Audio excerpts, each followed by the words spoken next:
January 17th, Sunday, was a very busy day for mission team.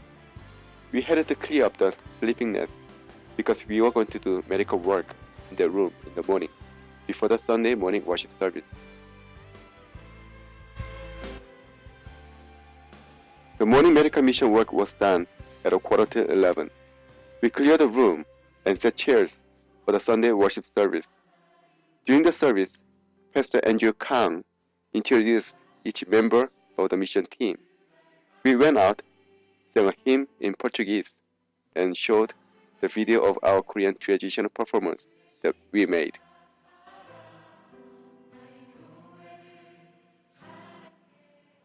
After the morning worship service, we served lunch to people who came to the church. In the afternoon, we had a medical outreach and VBS.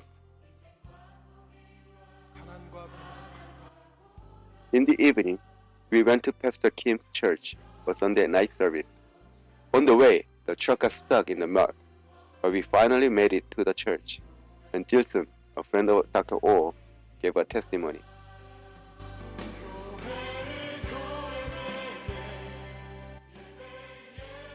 January 18th, Monday. Today we got ready to travel upstream on the Amazon River to Javari. The team woke up early in the morning, had a quiet time, and ate bread from the local bakery. 11 mission team members from Houston, 5 missionaries, some feminists, and a few others got on a two-story boat and traveled 10 hours to the upper part of the Amazon.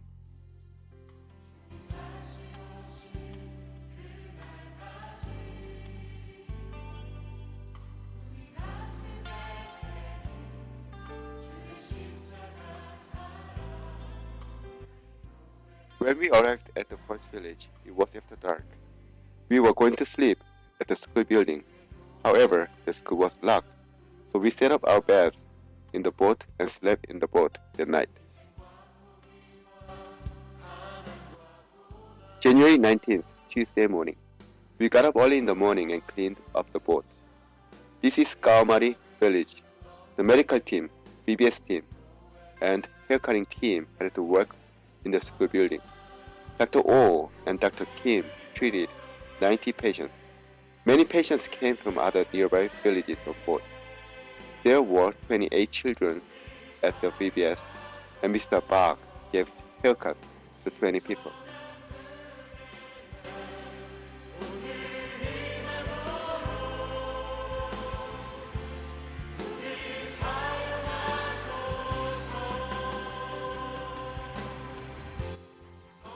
We finished our work early and moved to the next village before it got dark. As soon as we arrived in Pirapichinka, we set our beds at the school building and had a worship service in the boat.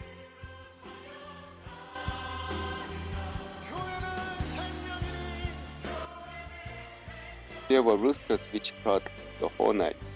We finally got up at 6 in the morning. As soon as we got up, we cleaned up the school and put all luggage in the boat. Then we did our medical, VBS, and haircutting work.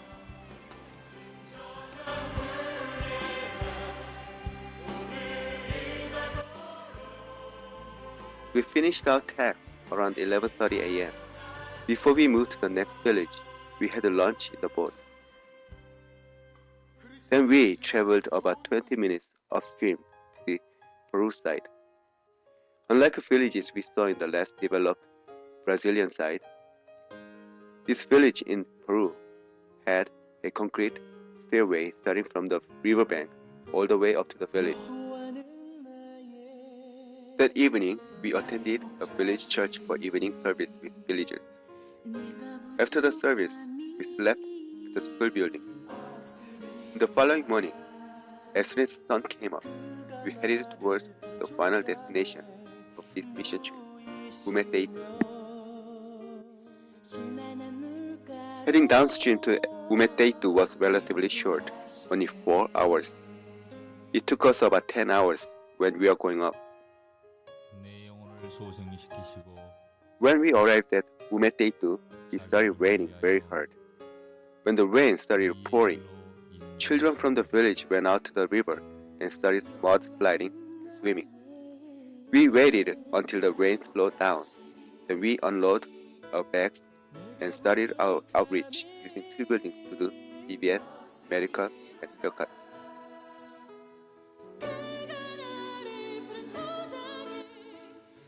We concluded our mission.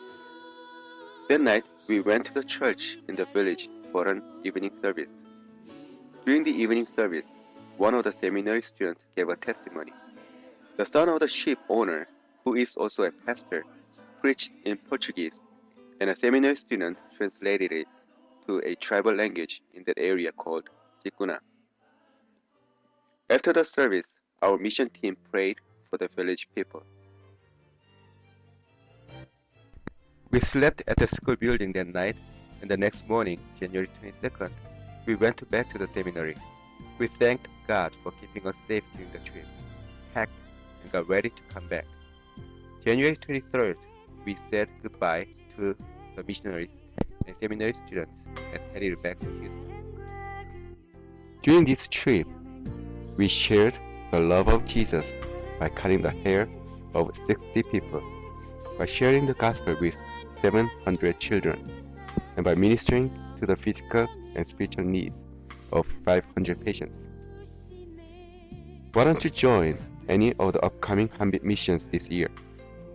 Thank you and God bless you.